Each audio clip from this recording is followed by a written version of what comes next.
Hi, I'm Tim Bradley, and welcome to Capital News, and welcome today to Dr. Lisa Parady, the Executive Director of the Alaska Council of School Administrators.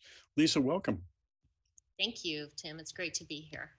Lisa, this is you're in the school business, and this has really been a challenging 2020 for schools, and it's going to be a challenging 2021 for schools, and a challenging 2022 so far. How are things looking?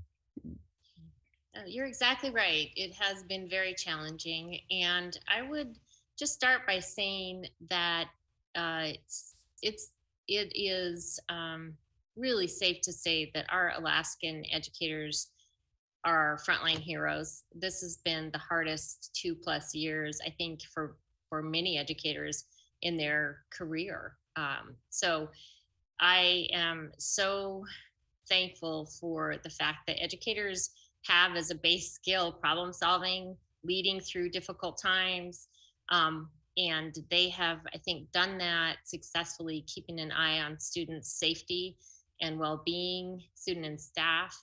And, they're continuing to navigate a really difficult path through this pandemic where there are no paths before it, right? So they're pulling on all their leadership skills and have done an outstanding job. Truly, part of the heroes of this full story.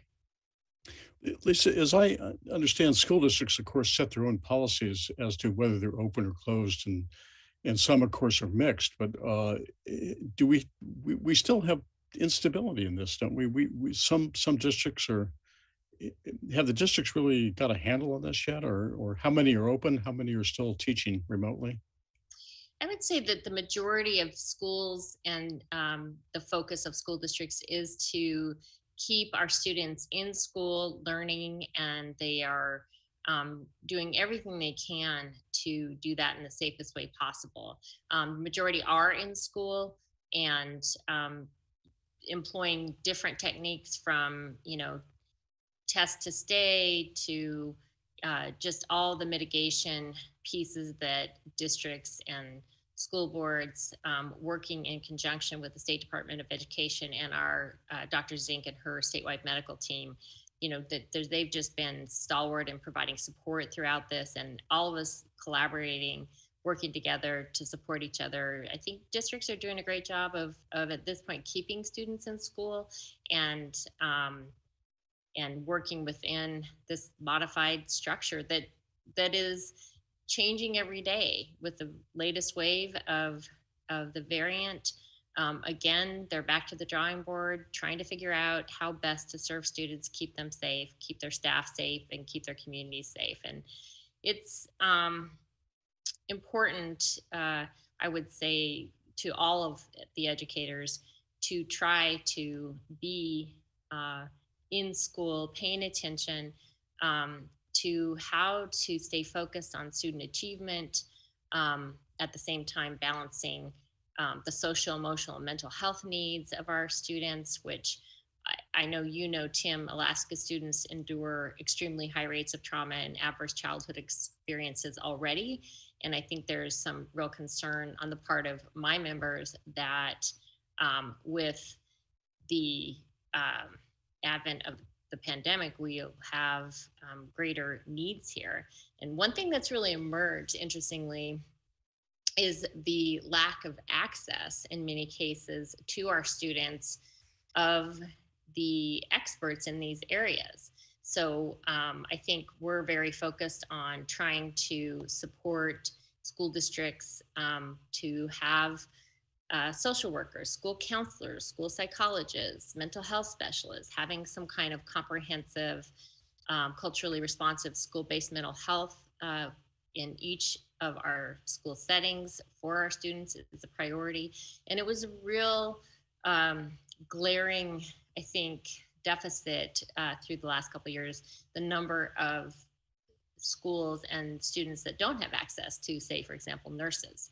And so these are areas I think that we've learned through the pandemic that we need additional targeted funding to increase that access and creative solutions to make sure all students have that access.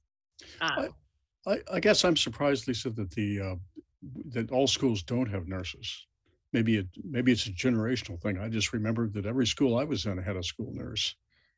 You know, And that's not the case now?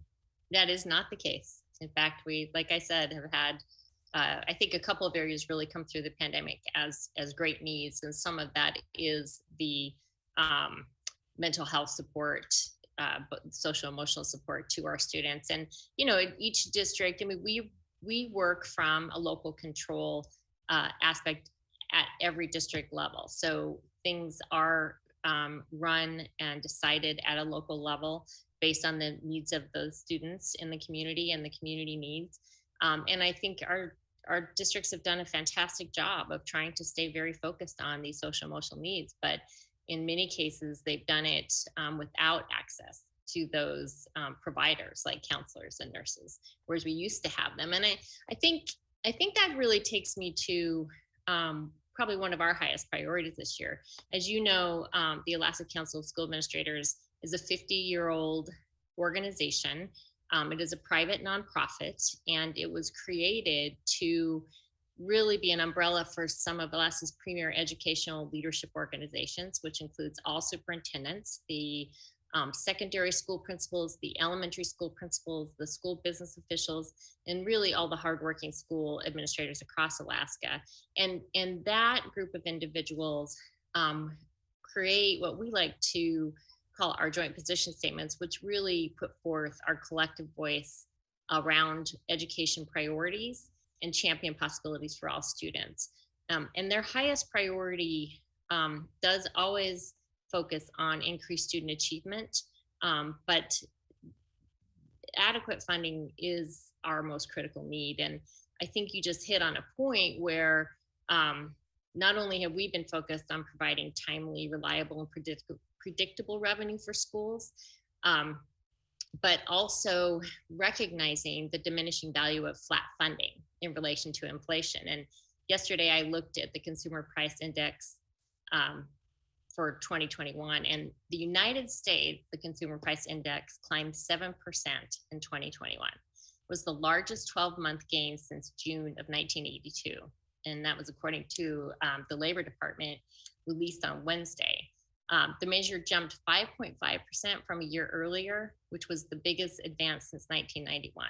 So on a December to December basis, that increase in the CPI was the largest advance since 1981. And so then I took it to a more local level and looked in Anchorage. And over the last 12 months, the CPI advanced 7.2%. So food prices increased 9.3%. Energy prices jumped to 19.7%. As you and I know, that was largely the result of an increase in the price of gasoline. But the index for all items, less food and energy, increased 5.7%.